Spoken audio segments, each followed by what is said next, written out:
אתה היית קטן ודניאלה הייתה גדולה? כן. לא להשתעל לידה. את רוצה שאני אספר לך בדיחה? אתה רוצה לספר לי בדיחה? כן.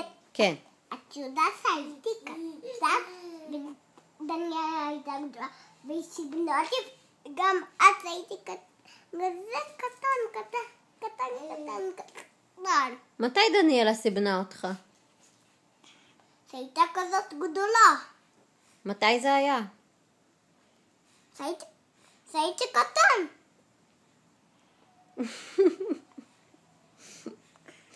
אתה קצת מבולבל, אורי. לא, אמא. אמא עשתה. מה עשית? פתחת את הקשר של המכנסיים? איך תעשה לה לקה. אתה לקה.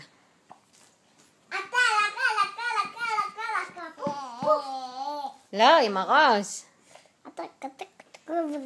מה? את זוכרת שהייתי ככה קטן, והיא סימנה אותי, וגם את, זה היה מזמן. מה אתה אומר?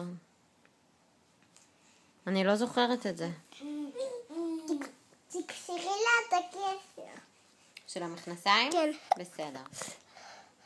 אתה נו, תעשה לה.